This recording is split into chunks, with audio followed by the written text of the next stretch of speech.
নমস্কার, সবাই কেমন আছেন? আশা করছি সকলেই খুব ভালো আছেন। আজকে আমি আর আমার ছেলে একটু ভালো নেই বলতে পারেন, কারণ আমাদের দুজনেরই সকাল থেকে একটু শরীরটা খারাপ, জ্বর এসছে। ভোর 5টার সময় ছেলেকে মেডিসিন দিয়ে আমি নিজেও মেডিসিন নিয়ে শুয়ে পড়েছিলাম, তাই উঠতে একটু দেরি হয়ে গেছে। ছেলে এখনও ওঠেনি। আমি উঠে দেখছি ওর বাবা অফিস যাওয়ার জন্য রেডি হয়ে এসছে। তো ওর বাবা বলল যে আজকে ওর বাবা অফিসে টিফিন নিয়ে যাবে না, দুপুরে আসবে খেতে।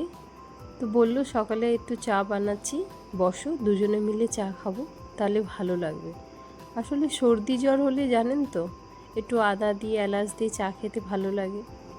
ওর বাবা তো চা খায় না, আমিও খুব কম খাই। তো আজকে যেহেতু আমার শরীরটা ভালো নেই, সেই জন্য ওর বাবা বলল যে আজ ওর বাবাও চা খাবে আর আমিও চা, দুজনে একসাথে খাবো।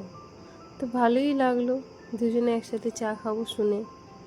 চা খেয়ে সকালের রান্নাটা ভাবছি একটু তাড়াতাড়ি করে নেব, কারণ ছেলের তো শরীরটা ভালো নেই, উঠলেই আর আমাকে কাজ করতে দেবে না। যখনই শরীর খারাপ হয় তখনই এরকম করে, ঘুম থেকে উঠে খালি বলে তুমি আমার কাছে বসে থাকো, কিছুতেই কাজ করতে দেয় না।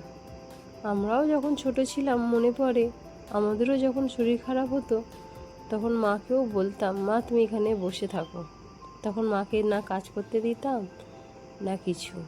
তো সেরকম আজ মায়ের কথাও মনে পড়ে, আমাদের ছোটোবেলার কথাও মনে পড়ে, আর সেটা দেখি আমার ছেলেও তাই করে।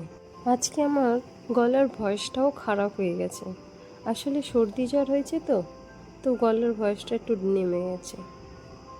চলুন তাহলে আজকের দিনের শুরুটা গরম গরম চা দিয়ে করি। দুপুরে খাওয়া দাওয়ার পর ছেলেকে মেডিসিন দিয়ে শুয়ে দিয়েছি, আর আমিও একটু শুয়েছিলাম মেডিসিন নিয়ে, কিন্তু আমার ঘুমটা তো আর হলো না। তাই একটু তাড়াতাড়ি ভেঙে যেতে উঠে ভাবলাম একটা কাজ আছে, এটা করে নিই, কারণ ছেলে উঠে গেলে তো আর করতে দেবে না। তো এই যে দুধটা দেখছেন, এটাতে ভাবছি একটু পনির বানিয়ে নেবো। আমাদের তো রোজ দুধ দিয়ে যে আপনারা জানেন, তো সেই দুধ তো ছেলে রোজ খায় না, আমাদেরও চা কম খাওয়া হয়, তো দুধ অনেকটা করে জমে যায়। তো 2-3 দিনই দুধ এরকম জমে গেলে তা আমি বেশিরভাগ সময়তে ঘরে পনির বানিয়ে নিই, না হলে একটু দই জমিয়ে নিই। ঘরে পনির বানালে ভালোই লাগে, পনিরটা আসলে খেতেও পছন্দ করে। আর আজকাল তো শুনছি বাইরের পনির নকল পনির বেরিয়েছে, তো তার থেকে ভালো ঘরে একটু লেবু দিয়ে একটু দুধটাকে কাটিয়ে পনিরটাকে বানিয়ে নিই।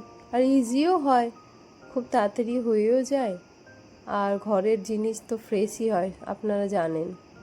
তো সেইটাই করি।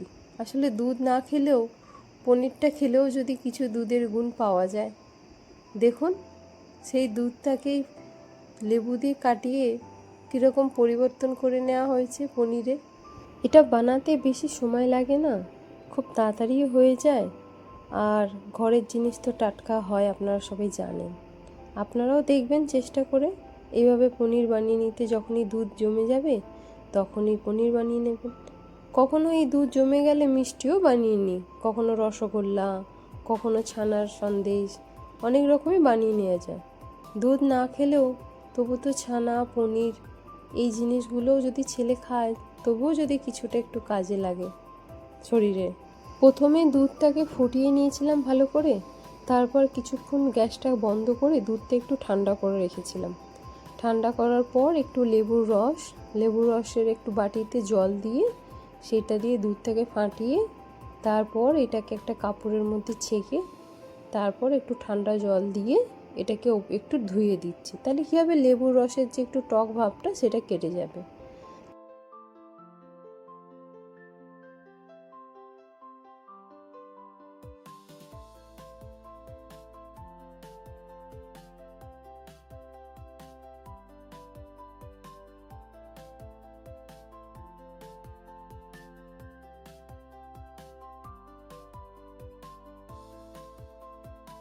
তারপর এটাকে একটু ভালো করে মুড়ে একটা প্লেটের উপর রেখে এর উপর একটু ভারী জিনিস চাপিয়ে দিতে হবে, তাহলে এর জলটা আস্তে আস্তে বেরিয়ে যাবে আর এটা পনিরের সেট হয়ে যাবে।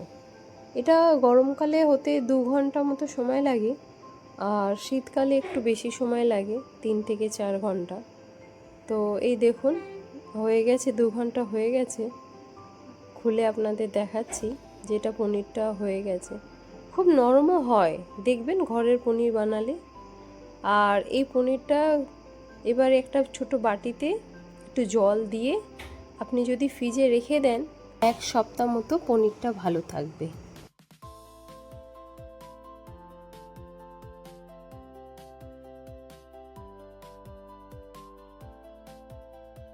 চলুন তাহলে ভিডিওটা আজ এখানেই শেষ করছি। দেখা হবে আপনাদের সাথে পরের একটি নতুন ভিডিওয়ে। ভিডিওটা ভালো লাগলে একটা লাইক করে দেবেন। ভিডিওটা কেমন হলো আমাকে কমেন্টে অবশ্যই জানাবেন। আর সাবধানে থাকুন, সুস্থ থাকুন, আর জীবনের প্রতিটা পরিবর্তনের জন্য নিজেকে প্রস্তুত রাখুন।